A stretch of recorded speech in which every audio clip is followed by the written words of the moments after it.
ছয়গাঁৱত গৃহৰক্ষী ৱেলফেয়াৰ এছ'চিয়েশ্যনৰ সংবাদমেল। কামৰূপ জিলা সমিতিৰ উদ্যোগত ছয়গাঁও শ্ৰীমন্ত শংকৰদেৱ কলা কৃষ্টি বিকাশ কেন্দ্ৰত আজি অনুষ্ঠিত হৈছিল এই সংবাদমেল। আজি সংবাদমেলৰ আমাৰ উদ্দেশ্য হৈছে যে গৃহৰক্ষী ৱেলফেয়াৰ এছ'চিয়েশ্যনৰ যি কেন্দ্ৰীয় সমিতি আজি 1.5 বছৰ হৈছে 2025 চনৰ মাৰ্চত এই গৃহৰক্ষী ৱেলফেয়াৰ এছ'চিয়েশ্যন নামেৰে এটা ৰাষ্ট্ৰীয় ৰেজিষ্ট্ৰেশ্যন পাবলৈ আমি সক্ষম হৈছোঁ। আজি 1.5 বছৰ আমি গৃহৰক্ষী ৱেলফেয়াৰৰ নেতৃত্বত আমি ইতিমধ্যে অসমৰ প্ৰতিখন জিলা সমিতিয়ে আমি কাম কাজ কৰি আছোঁ আৰু সেই মৰ্মে আমাৰ অসমৰ ৰাজধানী যিহেতুকে দিছপুৰ আমাৰ গৃহৰক্ষী ৱেলফেয়াৰ এছ'চিয়েশ্যনৰ কেন্দ্ৰীয় সমিতিৰ অধীনত কামৰূপ জিলা সমিতি আমাৰ গঠন হোৱা নাছিলে আৰু ইতিমধ্যে আমি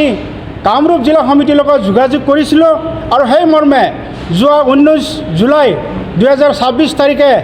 কামৰূপ জিলা সমিতি পূৰ্বৰ পৰা এটা সংগঠনত জড়িত হৈছিলে সদৌ অসম প্ৰশিক্ষণপ্ৰাপ্ত গৃহৰক্ষী সন্থাৰ কামৰূপ জিলা সমিতি হিচাপে তেওঁলোকে কাৰ্যনিৰ্বাহ কৰিছিলে আৰু সেই সন্থাটোৰ প্ৰতি তেওঁলোকে অসন্তুষ্ট হৈ যোৱা 19 জুলাই 2026 তাৰিখে সেই সন্থাৰ পৰা আনুষ্ঠানিকভাৱে পদত্যাগ কৰি আমাৰ গৃহৰক্ষী ৱেলফেয়াৰ এছ'চিয়েশ্যনৰ কেন্দ্ৰীয় সমিতিৰ অধীনত আনুষ্ঠানিকভাৱে তেওঁলোক যোগদান কৰে। আজি এই গৃহৰক্ষী ৱেলফেয়াৰ এছ'চিয়েশ্যনৰ কেন্দ্ৰীয় সমিতিৰ অধীনত আমি কামৰূপ জিলা সমিতিলৈ অনুমোদন ইতিমধ্যে প্ৰেৰণ কৰিম আৰু সেই মৰ্মে আজি সংবাদমেল আমি অনুষ্ঠিত কৰিছোঁ। আমাৰ মূল লক্ষ্য আৰু উদ্দেশ্য হৈছে যে সমগ্ৰ অসমৰ গৃহৰক্ষী জনসকলৰ যি দীৰ্ঘদিনীয়া সমস্যা এই সমস্যাখিনি আমি সমাধানৰ লক্ষ্যৰে ইতিমধ্যে আমি সিদ্ধান্ত গ্ৰহণ কৰিছোঁ আৰু সেই মৰ্মে আমি অসমৰ প্ৰত্যেকখন জিলা সমিতি আমি গঠন কৰাৰ কাৰণে সিদ্ধান্ত লোৱা হৈছে। আজি আমি কামৰূপ জিলা সমিতিলৈ অনুমোদন প্ৰেৰণ কৰিছোঁ। মৌলিক আৰু ন্যায্য দাবীসমূহ হৈছে এনেধৰণৰ। আমাৰ 1 নম্বৰ হৈছে যে অসম গৃহৰক্ষী আইন আৰু 2015 চনৰ সংশোধনী কৰা সেৱা নীতি নিয়মসমূহ সময়ৰ উপযোগী হোৱাকৈ সংশোধন কৰি চাকৰিটো নিয়মীকৰণৰ ব্যৱস্থা গ্ৰহণ কৰিব লাগে। দ্বিতীয়তে হৈছে অসম গৃহৰক্ষী বাহিনীৰ বৰ্তমানৰ সেৱা 55 বছৰৰ পৰা 60 বছৰলৈকে বৃদ্ধি কৰাৰ ব্যৱস্থা গ্ৰহণ কৰিব লাগে। তৃতীয়তে হৈছে যে কৰ্তব্য অৱস্থাত গৃহৰক্ষী জনসকলৰ দুৰ্ঘটনা পতিত হৈ মৃত্যু হ'লে এককালীন চৰকাৰৰ ফালৰ পৰা 30 লাখ টকাৰ আৰ্থিক সাহায্য দিয়াৰ উপৰি সামৰিক সন্মান দিব লাগে।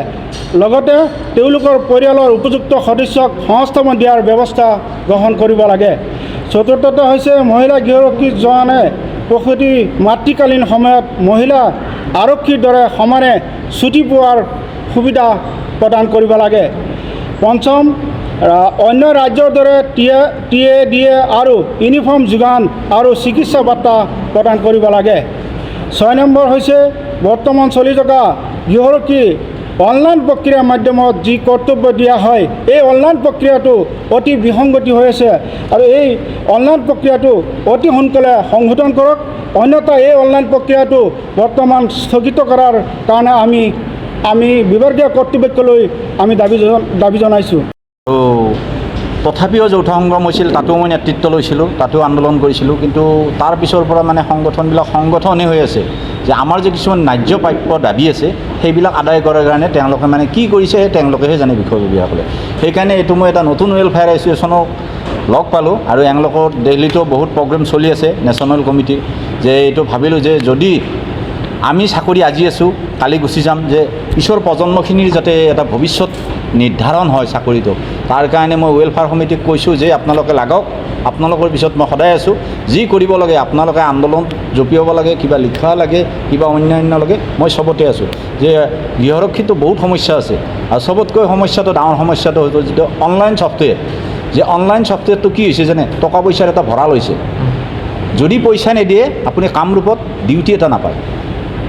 এইটো এটা ছফ্টৱেৰটো এটা ভেকু ভাওনা আমাৰ কিছুমান বিষয়া অফিচাৰে এই ভেকু ভাওনা কৰি পেলাই কি কৰি আছে এই ছফ্টৱেৰ এটা চলাই আছে আৰু এই ছফ্টৱেৰৰ মাজেৰে কি কৰিছে আমাৰ ল'ৰাৰ মাজত কি হৈছে এটা বিভেদৰ সৃষ্টি হৈছে যিয়ে পইচা দিছে তেওঁ ডিউটি পাইছে আৰু যিয়ে পইচা দিব পৰা নাই তেওঁ ক'ৰবাত বহি আছে নহ'লে তেওঁ ক'ৰবাত ডিউটি কৰিব লগা হৈছে যে মোৰ ক'ব লগা এইখিনিয়ে যে ছফ্টৱেৰ অনলাইনটো যদি বন্ধ নকৰে তেতিয়াহ'লে গৃহৰক্ষী কোনোদিন উন্নতিৰ পথত আগবাঢ়িব নোৱাৰে আৰু এই যেতিয়ালৈকে ছফ্টৱেৰ অনলাইন হৈ থাকে তেতিয়া এক শ্ৰেণীয়ে ব্যৱসায় কৰাৰ এটা সুবিধা পাই থাকে আৰু এই ব্যৱসায়টো কৰাৰ কাৰণে ৱেলফেয়াৰ সমিতিয়ে মোক কথা দিছে যে এই ব্যৱসায়টো কৰাৰ কাৰণে আমি কোনো পধ্যে মানি নলওঁ আৰু এই ব্যৱসায়টো বন্ধ কৰিম আপুনি আমাক সহায় কৰক নিশ্চয় যদি আপোনালোকে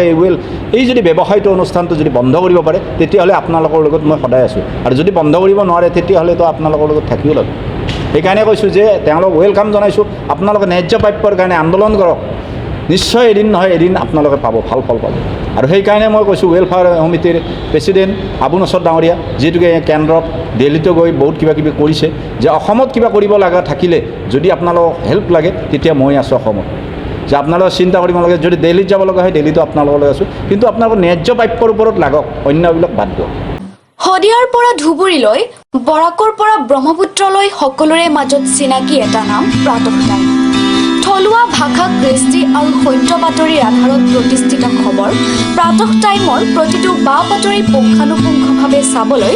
Facebook YouTube website Twitter Instagram আৰু ব্লগাৰ পেজত লাইক